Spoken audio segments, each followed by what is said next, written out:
अस्सलामुअलैकुम my YouTube family. Tasty dhaba में खुशामदीद। उम्मीद करती हूँ कि आप सब ठीक ठाक होंगे। अल्लाह पाक हम सबको बरकतों वाले रिज़्क़ से नवाजे, आमीन सुम्मा आमीन। आ गई हैं सर्दियाँ और अब सर्दियों में गरम गरम सूप और यखनी बहुत ही ज़्यादा मज़ेदार और कमाल की लगती है।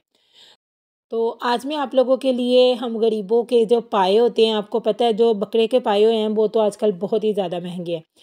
तो जो उस उनसे भी ज़्यादा अफ़ादियत वाली चीज़ है वो है चिकन के पंजे।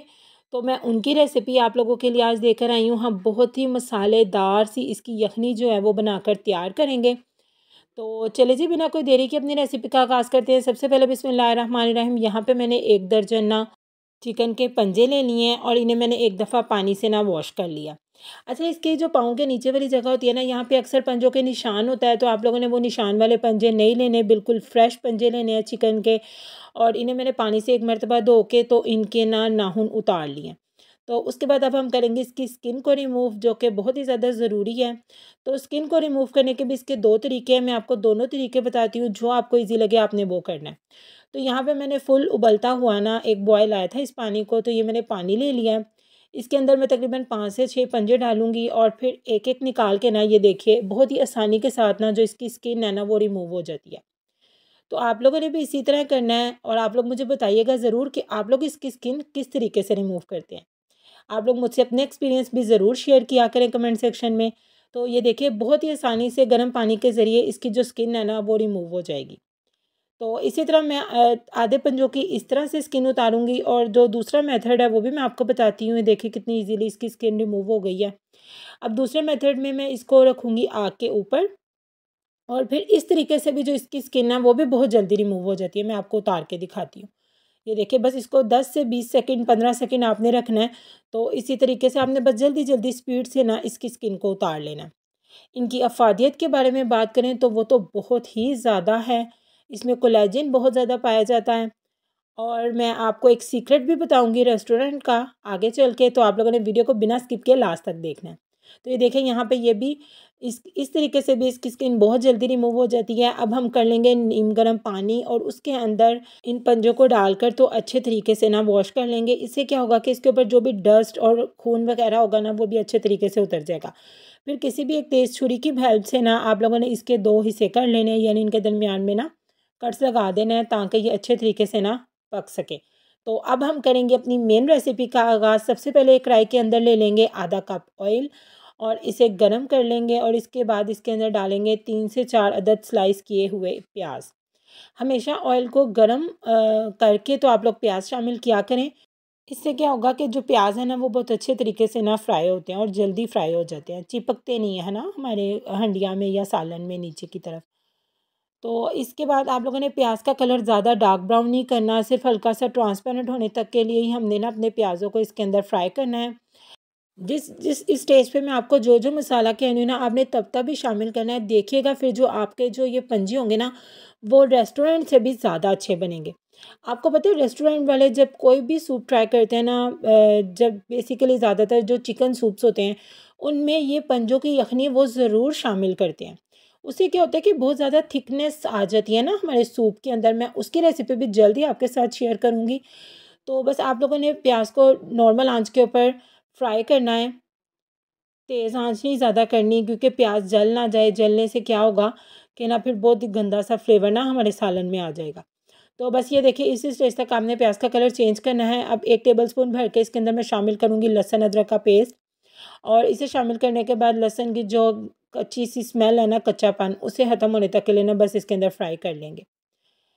खाने को हमेशा भुनाई जो होती है ना वो खाने की बहुत ही ज़्यादा ज़रूरी होती है। जैसे लहसुन अदरक फ्राई हो जाएगा 1 से 1.5 मिनट में, तो मैं यहाँ पे 2 मीडियम साइज़ के टमाटर बारीक चॉप किए हुए तो वो इसके अंदर शामिल करूँगी।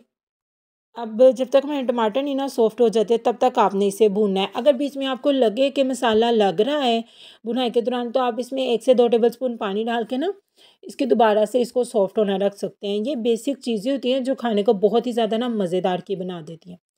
तो अब इसमें बेसिक मसाले शामिल करेंगे। 1 टीस्पून नमक का शामिल कर दूँगी। हाफ़ टी स्पून इसके अंदर शामिल करूँगी हल्दी का सर्दियों में ज़्यादा इंटेक किया करें। और इसके साथ ही अब मैं इसके अंदर शामिल कर दूँगी 1 टेबलस्पून लाल मिर्चों का, भर के पीसी हुई लाल मिर्चों का।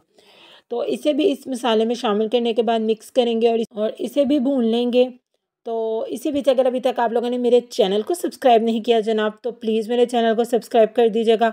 वीडियो अच्छी लगे तो इसे लाइक भी ज़रूर कीजिएगा और बेल आइकन को तो ज़रूर प्रेस कीजिएगा, ताकि आपको मेरी नए आने वाली वीडियो सबसे पहले देखने को मिले और आपके सपोर्ट करने की वजह से मुझे भी और नई नई वीडियोज़ बनाने की मोटिवेशन मिल सके। अब जैसे ही हमारा जो नमक मिर्च मसाला वो अच्छी तरह से भुना जाएगा, तो मैं इसके अंदर शामिल करूँगी आधा कप दही का। अच्छा, आपने यहाँ पे दही फेंट के शामिल करनी है। और जैसे मैं आपको हमेशा से बताती हूँ, दही जब भी अपने किसी सालन में शामिल किया करें, बिल्कुल लो फ्लेम कर दिया करें। उससे क्या होता है कि दही फटती नहीं है। तो दही का पानी जैसे जब भी आधा ड्राई हो जाएगा ना, तो हम इसमें 2 पीस किए हुए अपने ये प्यारे से खूबसूरत से दिखने वाले पंजे शामिल कर देंगे। और अब ये पंजे शामिल करने के बाद आप लोगों ने इसे 4 से 5 मिनट तकरीबन अच्छे तरीके से भूनना है। और फिर वही मेथड यूज़ करना है कि अगर आपको लगे कि मसाला लग रहा है, तो आपने थोड़ा-सा पानी ऐड करना है। लेकिन इसकी भुनाई पे आपने कोई कंप्रोमाइज़ नहीं करना। 4 से 5 मिनट आपने इसे बहुत अच्छे तरीके से भूनना है। और इसी भूनने के दौरान ही आपने इसके अंदर 1 अदद दालचीनी का टुकड़ा छोटा-सा और 2 अदद इलायची, सब्ज़ इलायची ज़रूर शामिल करनी है इसके अंदर। और जैसे ही 4-5 मिनट के बाद इसकी भुनाई अच्छे तरीके से हो जाएगी, आपने इसके अंदर शामिल कर देना है पानी।